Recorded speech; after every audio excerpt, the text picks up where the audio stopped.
Magandang araw po sa inyong lahat, lalo na sa ating mga kawal, police, coast guard, firefighters, jail officers, at lahat ng tagapagtanggol at naglilingkod sa bayan at sa inyong mga pamilya. Ako po si Father Dion, isang paring Katoliko ng Military Ordinariate of the Philippines at isang kapilyan na hukbong katihan ng Pilipinas. At ito po ang salita ng Diyos, ang ating gabay. Ngayon po ay January 7, 2026, Wednesday, pagkatapos ng Epipanya.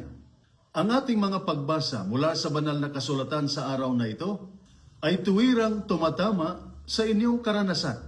Sanay kayong humarap sa panganib, kawalang katiyakan, mahabang oras ng duty, at mabibigat na responsibilidad. Ngunit kahit gaano katibay ang uniforme, hindi nito inaalis ang takot. Tinuturuan lamang kayo kung paano magpatuloy kahit may takot. Ang salita ng Diyos sa araw na ito ay hindi tumutukoy sa ranggo o kakayahan, kundi sa inyong panloob na buhay. Sa ating unang pagbasa mula sa unang sulat ni San Juan, chapter 4, verses 11 to 18, sinabi ni San Juan na inaalis ng ganap na pag-ibig ang takot. Hindi itinatanggi ni San Juan ang takot. Ang itinuturo niya ay ito: lumalakas ang takot kapag pakiramdam natin nag-iisa tayo. Ngunit humihina ito kapag alam nating tayo ay minamahal. Maraming unipormadong lingkod ng bayan ang tahimik na nagdadala ng takot. Takot na magkamali sa desisyon. Takot na mawalan ng kasamahan. Takot na hindi makauwi ng ligtas. Takot para sa pamilyang naiwan. Takot na magmukhang mahina. Ipinapaalala ni San Juan na ang pag-ibig ng Diyos ay hindi gantimpala sa galing. Ito ay regalo. Kapag alam ng tao na siya ay minamahal ng Diyos, hindi na hinahayaan ang takot na magdikta sa konsensya o sumira sa loob. Kahit naroon pa rin ang takot. Ito ang mental resilience na nakaugat sa pananampalataya. Hindi ang pagpapanggap na wala ng takot, kundi ang pagtangging hayaan ang takot na mamuno sa ating puso. Sinasabi din sa Ebanghelyo na nasa misyon ang mga apostol, ngunit sinalubong pa rin ng bagyo. Ang mga alagad ay eksaktong naroon kung saan sila pinadala ni Jesus. Sumunod sila, ginawa nila ang tama, at gayon pa man, dumating ang bagyo. Napaka-pamilyar nito sa buhay uniforme. Ginagawa mo ang tungkulin. Sumusunod ka sa utos. Naghahanda, nagsasanay, nagsasakripisyo. Ngunit dumarating pa rin ang panganib, stress, pagod, at kawalang katiyakan. Itinuturo ng Ebanghelyo ang isang mahalagang katotohanan. Ang katapatan sa serbisyo ay hindi garantiya ng ginhawa, ngunit garantiya na ikaw ay nakikita.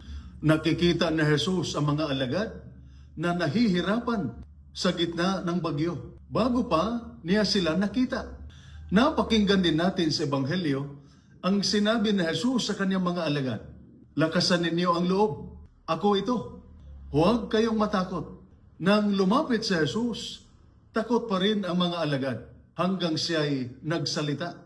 Humuhupa ang takot, hindi kapag tapos na ang misyon. Hindi kapag humupa na ang bagyo. Kundi kapag nakikilala natin kung sino ang kasama natin. Hindi sinabi ni Jesus, bakit kayo natatakot? Hindi niya sila pinagalitan. Simple lamang ang kanyang sinabi, ako ito. Para sa mga uniformadong lingkod ng bayan, ito ang spiritual na katatagan. Kapag mahaba ang operasyon, kapag naiipon ang stress, kapag mabigat ang desisyon, kapag nilalabo ng pagod ang isip, ang presensya ng Diyos ang nagpapatahimik ng puso. Kaya mga kapatid sa serbisyo, sanay kayong humarap sa panlabas na banta. Ngunit mahalaga rin sa Diyos ang inyong panloob na laban. Ang pag-ibig ang nagpapatatag ng isip sa ilalim ng pressure. Ang pananampalataya, ang angkla ng konsensya sa gitna ng kawalang katiyakan.